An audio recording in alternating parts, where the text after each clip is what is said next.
Assalamualaikum warahmatullahi wabarakatuh. Perkenalkan, nama saya Iga Mawarni dari Prodi D3 Farmasi semester 4 Universitas Kadar Bangsa Palembang. Baiklah, pada video kali ini saya akan menjelaskan materi mengenai diazotasi.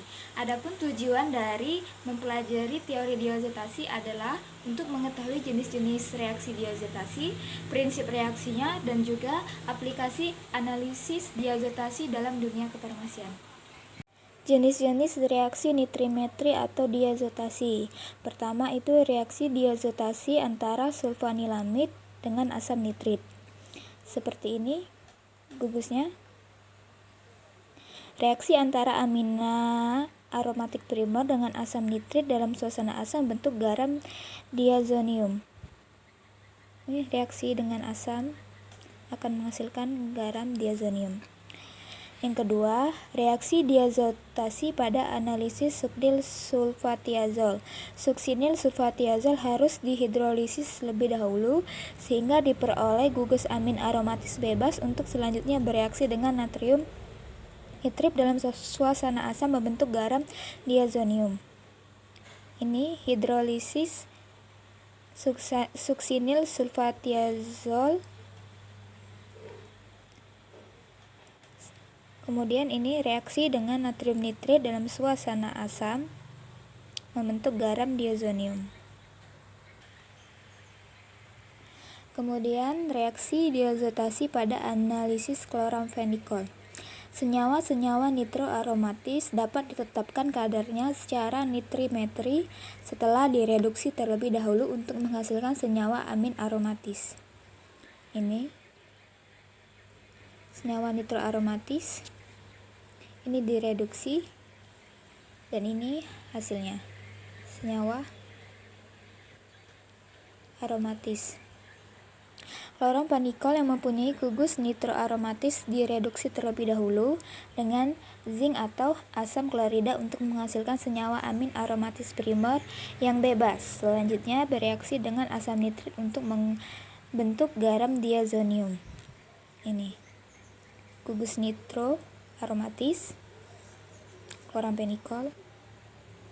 Ini kemudian direduksi dengan zinc dan HCl.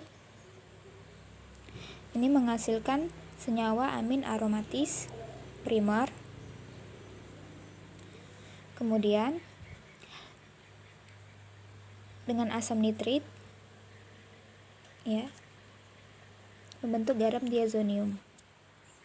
Kemudian prinsip reaksi diazotasi atau nitrimetri, yaitu reaksi antara amina aromatik primer dengan asam nitrit dalam suasana asam membentuk garam diazonium.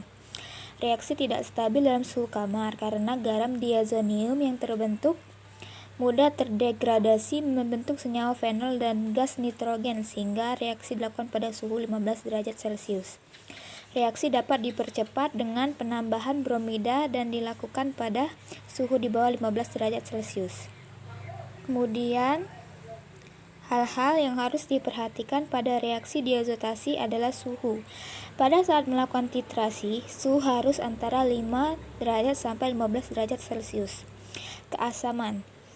Titrasi berlangsung pada pH kurang lebih 2. Hal ini dibutuhkan untuk mengubah NaNO2 menjadi HNO2 dan pembentukan garam diazonium. Jenis indikator diazotasi, ada indikator luar yaitu menggunakan pasta kanji iodida atau kertas kanji iodida.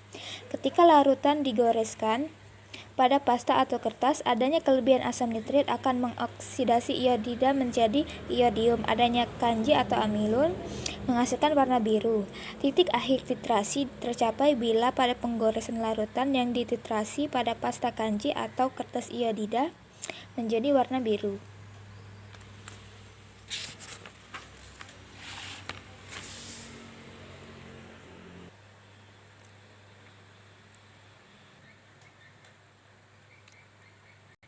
Adapun aplikasi analisis nitrimetri itu ada 3, yaitu penetapan kadar senyawa yang mempunyai gugus amin aromatis primer seperti sulfanilamid, penetapan kadar senyawa yang mana gugus amin aromatis terikat dengan gugus lain seperti suksinil sulfatiazol, paracetamol, dan terakhir penetapan kadar senyawa yang mempunyai gugus nitro aromatis seperti chloramphenicol.